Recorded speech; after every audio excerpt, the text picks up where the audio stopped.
Good evening. आप सभी को उम्मीद करता हूँ कि आपकी अच्छी तैयारी चल रही होगी बीपीएससी एईडीओ की। तो बीपीएससी एईडीओ एनसीईआरटी सीरीज में आपका स्वागत है। हम लोगों ने पहले 3 चैप्टर 11th एनसीईआरटी के कंप्लीट कर लिए हैं, जो कि प्लांट से रिलेटेड था। तो आइए अब हम लोग कुछ इंटरेस्टिंग चैप्टर्स जहाँ से बीपीएससी के क्वेश्चन आते हैं, एनिमल फिजियोलॉजी में सबसे ज़्यादा जहाँ से क्वेश्चन आते हैं उसको कवर करेंगे, क्योंकि एक इंपॉर्टेंट एस्पेक्ट है। और ये इंपॉर्टेंट 7 जो चैप्टर हैं लगातार दे रखे हैं जहाँ से क्वेश्चन बनते हैं, हम उसको फोकस करेंगे। और सबसे बड़ी बात, अगर आप मेरे को इस लेक्चर के माध्यम से सुन पा रहे हैं तो कोशिश कीजिएगा कि इस वीडियो को एक बार में ही देख लें, और एक कॉपी पेन लेके बैठिएगा, तभी फ़ायदा होगा। जो जिसको मैं स्टार मार्क करवाता हूँ उसको आप लिख लीजिएगा। आपके पेपर में जो भी क्वेश्चन आएंगे बायोलॉजी से, वो आपके करीब करीब बन जाएंगे। अभी से ये चीज़ स्टार्ट कीजिएगा, क्योंकि कोशिश करूँगा कि आज जितना चैप्टर ह्यूमन फिजियोलॉजी का हो जाए वो कर दूंगा। इसके बाद प्लांट फिजियोलॉजी कर दूंगा, तो मेजर पोर्शन जो है आपका कवर हो जाएगा 11th का। इसके जस्ट बाद एनसीईआरटी 12th।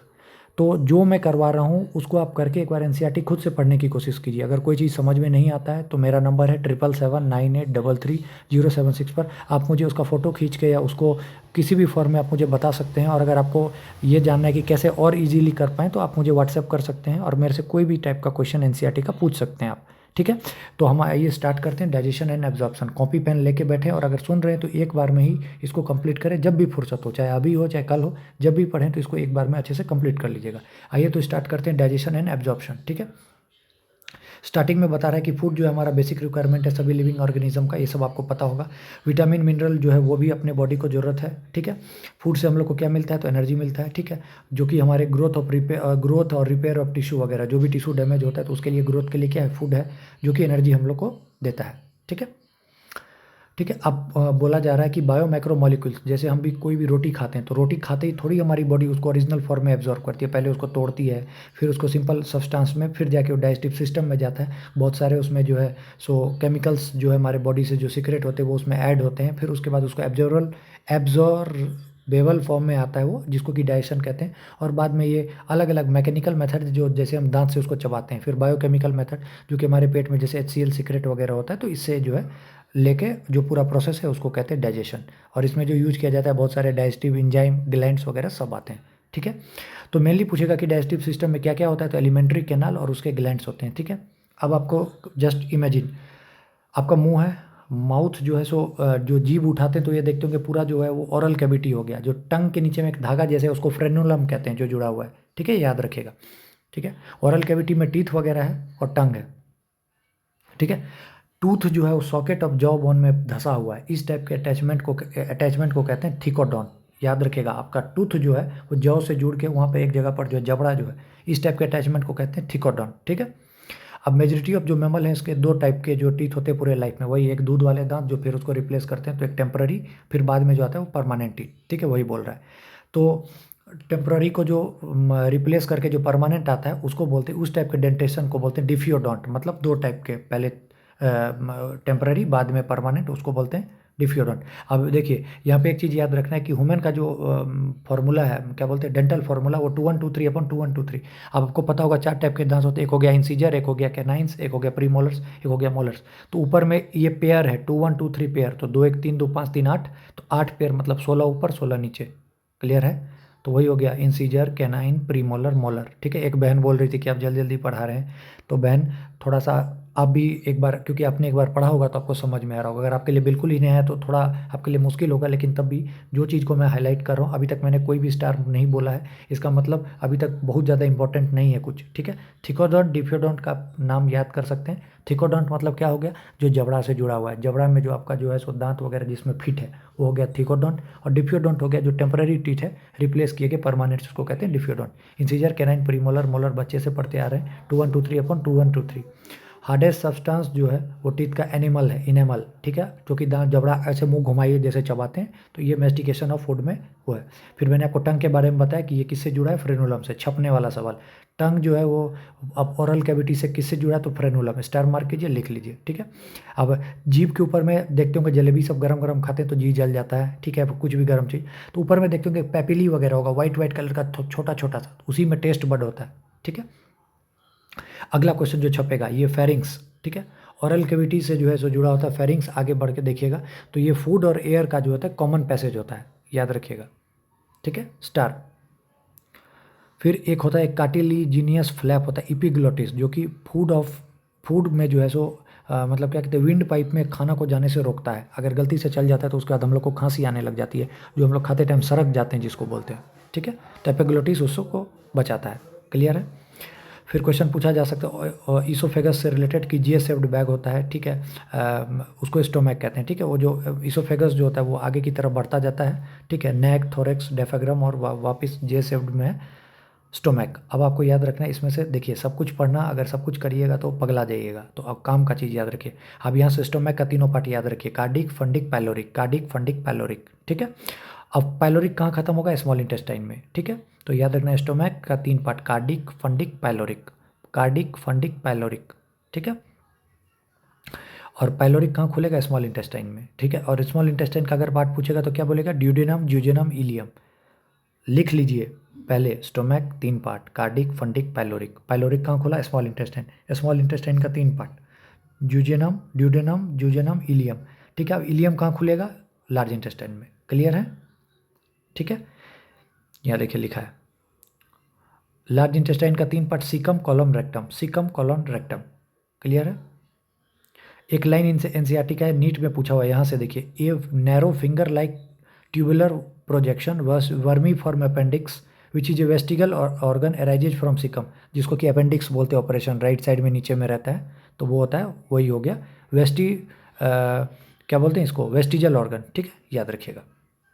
अब कॉलन वगैरह का उतना नहीं है। हाँ, ये क्वेश्चन छपने वाला याद रखिएगा, ये जो है ये पूछा गया था दरोगा के मेंस में पिछली बार, इस बार भी आ सकता है। ट्रांसवर्स सेक्शन ऑफ जो गट है, गट का अगर ट्रांसवर्स सेक्शन मतलब थोड़ा सा जो पोर्शन है उसको देखें और माइक्रोस्कोप के नीचे देखेंगे तो उसका होगा, आपको लेयर दिखाई देगा। सबसे पहले सेरोसा, सबसे बाहरी लेयर देखिए सेरोसा, फिर मस्कुलर सिस, फिर सब म्यूकोसा, मुकोसा। यही आपसे पूछेगा कि आउटर टू इनर में कौन सा होता है, तो सेरोसा, मस्कुलर सिस, सब म्यूकोसा, म्यूकोसा, ठीक है। क्लियर है। फिर देखिए इंटेस्टाइन के अंदर में याद रखिए जो वर्ड दे रखा है विले, अगर आपको कम टाइम में पढ़ना है तो कम टाइम में जल्दी से पढ़ना है तो जो ये जो हाईलाइटेड वर्ड है ना, इसको बस पढ़ लीजिए, एनसीईआरटी में आपका काम हो जाएगा। तो ध्यान से सुनिए, ये जो विलाई है इसका काम होता है सरफेस एरिया को बढ़ा के, और जो है ये इसका जो मतलब ये क्या बोलिएगा उसको, ब्रश बॉर्डर जो है सो एपिथेलियम होता है ये, और इसका काम होता है सरफेस एरिया को बढ़ाना ताकि डाइजेशन अच्छे से किया जा सके। क्लियर है, समझ में आ गया विलाई का। अब एक म्यूकोसा के बारे में आपने जाना होगा कि म्यूकोसा क्या है। ये गैस्ट्रिक ग्लैंड में भी जो है सो प्रेजेंट होता है। अब आपको ये चीज़ बहुत अच्छे से पता होगा कि म्यूकस और बाइकार्बोनेट, आपने सुना होगा कि हमारे पेट में क्या होता है, HCl सीक्रेट होता है, तो उस दौरान उसको न्यूट्रलाइज करने के लिए कौन होते हैं, म्यूकस और बाइकार्बोनेट, ठीक है। एसिड HCl हुआ सीक्रेट, अगर बहुत ज़्यादा एसिड सीक्रेट हुए तो म्यूकस और बाइकार्बोनेट उसको न्यूट्रलाइज करता है। तो पेट में आपने सुना होगा बहुत लोग को अल्सर्स हो गए, तो कैसे होता है, एसिड तो सीक्रेट होगा लेकिन अगर म्यूकस और बाइकार्बोनेट कब बनेंगे, तो वो उसे एसिड को न्यूट्रलाइज नहीं करेंगे, और एसिड अगर न्यूट्रलाइज नहीं हुआ तो भाई फिर छेद करेगा, वही छेद को कहते हैं क्या, अल्सर्स। क्लियर है, ठीक है। ये सब उतना आपको नहीं पढ़ना है, जो आपका काम का था मैंने बता दिया, ठीक है। सलाइवा जो है 3 पेयर ऑफ सलेवरी ग्लैंड से होता है, एक पैरोटिड्स हो गया जो कि चीक को बोलते हैं, सब मैक्सिलरी, सब मैंडिबुलर लोअर जॉ को बोलते हैं, और सब लिंगुअल जो टंग के नीचे में, ठीक है। क्लियर है, ये लाइन को स्टार मार्क कीजिए। Liver is the largest gland of the body, इतना इसका वेट है, ठीक है। क्लियर है, समझ में आ रहा है, उम्मीद करता हूँ कि समझ में आ रहा है, ठीक है। उसके बाद ईच लोब्यूल जो है इसका जो है सो थिन कनेक्टिव टिश्यू से ढका हुआ है, इसको ग्लिसन्स कैप्सूल बोलते हैं, देखिए यहाँ पे दिया होगा, ठीक है। गॉल ब्लैडर हो गया, ये लीवर का डक्ट, दोनों एक साथ कॉमन डक्ट में आ जाता है, ठीक है। यहाँ तक समझ में आ रहा होगा आपको अच्छे से। अब देखिए गॉल ब्लैडर का डक्ट यहाँ डायग्राम में देखिए, प्लस इसको हेपेटिक डक्ट जो लीवर का डक्ट है, ये दोनों मिलके कॉमन बाइल डक्ट कर रहा है। यहाँ से देखिए गॉल ब्लैडर का डक्ट, लीवर का डक्ट, यहाँ से ये आया, यहाँ से आया, और ये कॉमन बाइल डक्ट हुआ, ठीक है। तो यही बोल रहा है, तो पूछा जाएगा क्वेश्चन में कॉमन बाइल डक्ट किसका होता है, तो गॉल ब्लैडर का और हेपेटिक का, मतलब लीवर का। लीवर के लिए वर्ड यूज किया जाएगा हेपेटिक, किडनी के लिए रीनल, ठीक है। तो याद रखिएगा डक्ट ऑफ गॉल ब्लैडर और हेपेटिक डक्ट दोनों मिलकर क्या बनाता है, common bile duct. Star mark कीजिए इसको, ठीक है। फिर ठीक है, अगर आपसे पूछेगा फिर एक पेनक्रियाज है, आपने सुना होगा पेनक्रियाज में अल्फा तो ग्लूकागॉन, बीटा तो इंसुलिन। पेनक्रियाज से 2 टाइप के सेल होते हैं, अल्फा और बीटा सेल, ठीक है। अल्फा ग्लूकागॉन, बीटा इंसुलिन, ठीक है, याद रखिएगा, कोई दिक्कत नहीं। डाइजेशन कैसे है, मैकेनिकल है, केमिकल प्रोसेस है, ठीक है। बकल कैविटी, दांत से, ये वही सब बता रहा है, दांत से चबाएंगे फिर स्वेलिंग करेंगे, ठीक है, टीथ और टंग के मदद से सरीवा बहुत अच्छे से मिक्स होगा, म्यूकस मुंह में एकदम गोल गोल घूम रहा है, ठीक है। अब उसको जब आप मुंह में खा रहे हैं तो गोल गोल बन जाता है, उसी को बोलस कहते हैं, ठीक है। और बोलस को जो है जब आप स्वेलिंग करते हैं, जब खाते मतलब घोंटते हैं, तो उसी को कहा जाता है डिग्लूटेशन, ठीक है। अब सलेवा में कौन कौन सा क्या रहता है, तो याद रखिएगा, सोडियम रहता है सलेवा में, पोटासियम, क्लोरीन, बाइकार्बोनेट, ठीक है। सलाइवरी एंजाइम रहता है, लाइसोजाइम रहता है, ठीक है। स्टार्च है, स्टार्च को माल्टोज में तोड़ना है, किसके मदद से, सलाइवरी एमाइलेज, ठीक है। फिर माउथ में ही 30% जो है स्टार्च का डाइजेशन हो जाता है। लाइजोजाइम प्रेजेंट होता है सलाइवा में, एक्टिव बैक्टीरियल एजेंट होता है लाइजोजाइम।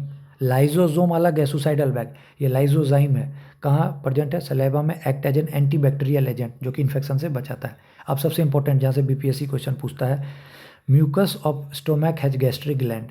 3 टाइप के सेल होते हैं, एक होता है नेक सेल जो कि म्यूकस सिक्रेट करता है, एक होता है चीफ सेल जो कि पेप्सिनोजेन सिक्रेट करता है, और तीसरा होता है पेराइटल या ऑक्जेंटिक सेल, यही सिक्रेट करता है HCl और इंट्रिंसिक फैक्टर जो कि विटामिन B12 के एब्जॉर्प्शन वगैरह के लिए इंपॉर्टेंट है। तो स्टार मार्क कीजिए ये तीनों सेल, इसमें भी अगर सबसे इंपॉर्टेंट पूछे तो ये 3rd नंबर का ऑक्जेंटिक या पेराइटल सेल, ठीक है। फिर उसका बाद स्टोमैक जो है सो पेट में 4-5 घंटे के लिए रहता है, पूरे तरीके से एसिडिक जूस से पूरा मिल जाता है, ठीक है। और उस दौरान जो चर्निंग मूवमेंट होता है, तो आवाज़ सुनते होंगे थोड़ा बहुत करके, जो पेट से गड़गड़ की आवाज़, उस दौरान जो मूवमेंट होता है पूरे पेट के अंदर में मस्कुलर वाल, इसी को कहते हैं काइम, ठीक है। फिर पेप्सिनोजन जो होता है HCl के साथ मिलते ही जो है पेप्सिन को रिलीज़ करता है, और जो कि प्रोटियोलाइटिक प्रोटीन को तोड़ता है स्टोमैक में।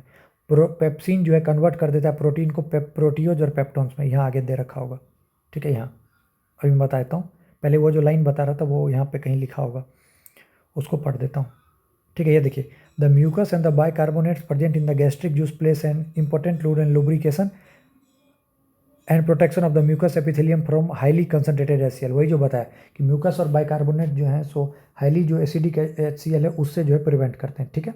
अब ये इंपॉर्टेंट, इसको भी स्टार मार्क कर लीजिए, जो पहले बताया, अब इसको भी स्टार मार्क कीजिए। RENNIN रेनिन, एक होता है RENIN, तो ये जो डबल N वाला है ये प्रोटियोलाइटिक इंजाइम पाया जाता है गैस्ट्रिक जूस ऑफ इन्फेंट्स, ये छोटे बच्चों के डाइजेशन ऑफ मिल्क प्रोटीन में होता है, ठीक है। इसको स्टार मार्क कर लीजिए, ठीक है। अब यहाँ पे आइए, ठीक है। ये देखिए, मैं पहले ये बताता हूँ, ठीक है, पहले इसको बताता हूँ। प्रोटीन, पेप्टोन्स, प्रोटीज, ट्रिप्सिन, कैमोट्रिप्सिन है, तो ये इसको तोड़ दिया किसमें, डाइपेप्टाइड में, ठीक है। वही अगर स्टार्च को था, स्टार्च पॉलीसेक्राइड, ये स्टार्च था, इसको एमाइलेज ने तोड़ा डाइसेक्राइड में। फिर एक ये इंपॉर्टेंट लाइन स्टार मार्क कीजिए, फैट को जो तोड़ेगा वो लाइपेज तोड़ेगा, ये बहुत इंपॉर्टेंट है, बार बार NCERT का क्वेश्चन है और हर जगह आता है। फैट को कौन तोड़ेगा, तो लाइपेज तोड़ेगा, याद रखना है, ठीक है। अब यहाँ से थोड़ा थोड़ा देख लीजिए, ये गोबलेट सेल का काम क्या होता है, म्यूकस सिक्रेट करना, ठीक है, म्यूकस सिक्रेट करना ताकि लुब्रिकेशन वगैरह बना रहे, ठीक है,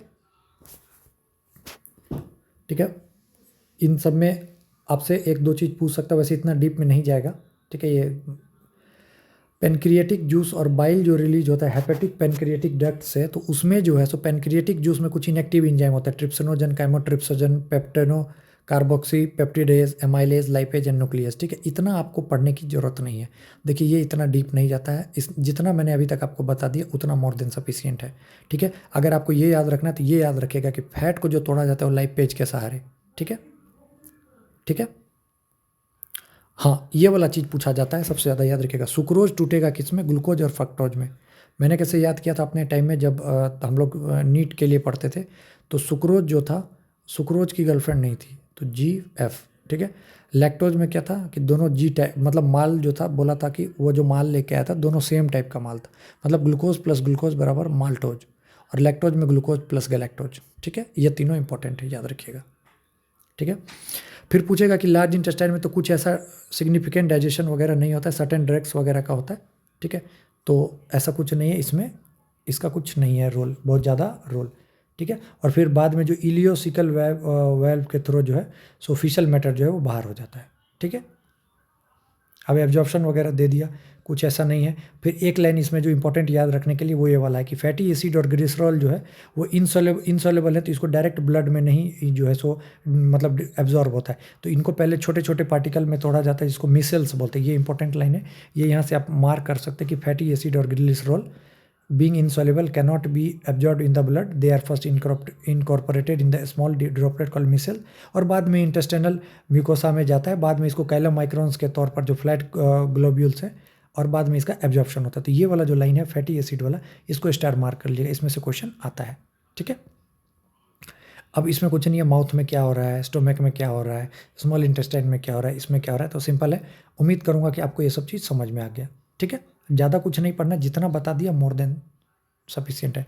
फिर अब डाइजेस्टिव सिस्टम का डिसऑर्डर क्या है, तो जॉन्डिस आपको पता है लीवर की प्रॉब्लम है, वोमिटिंग वगैरह हो गया कि अनडाइजेशन ये सब, डायरिया हो गया कि abnormal frequency of bubble movement, ये सब हो गया, इसको डायरिया कहते हैं। कॉन्स्टिपेशन हो गया कि मतलब फिसेज रिटेन, मतलब रेक्टम में ही रहा, बाहर नहीं आया। इंडाइजेशन हो गया कि फीलिंग ऑफ फुलनेस। ठीक है, अब गैस्ट्रिक जूस कंटेंट आपको आंसर बताना है। सकस इंट्रिकस किसका है, इंटेस्टाइनल जूस को कहते हैं। ठीक है, ये बताना है। बिलीरुबिन बिलीवर्डिन क्या हो गया बताइए। डाइजेशन ऑफ फैट बताया था, बाइल कि लाइपेज है, सैलिवरी ग्लैंड, एमाइलेज, ये आपको करना है। ठीक है, बस हो गया, ये से आपका डाइजेशन हो गया। एक बार देख लीजिए, इसको अच्छे से समझ में आ जाएगा। अगर आप बोलिएगा आधा आधा घंटा, एक एक घंटा इस पर देने के लिए, कोई फ़ायदा नहीं है। जहाँ से जितना बता दिया, नीट का स्टूडेंट मैं रहा हूँ तो मुझे पता है कि कहाँ से क्या पूछा जाता है।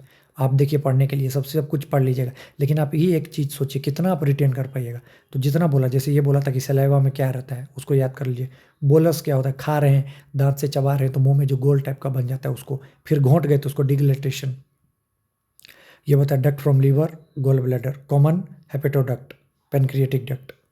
ठीक है, इसमें माइक्रोविलाई का काम। ठीक है, फिंगर लाइक प्रोजेक्शन, इसमें सेरोसा, मस्कुलरसी, सबमिकोसा, मिकोसा।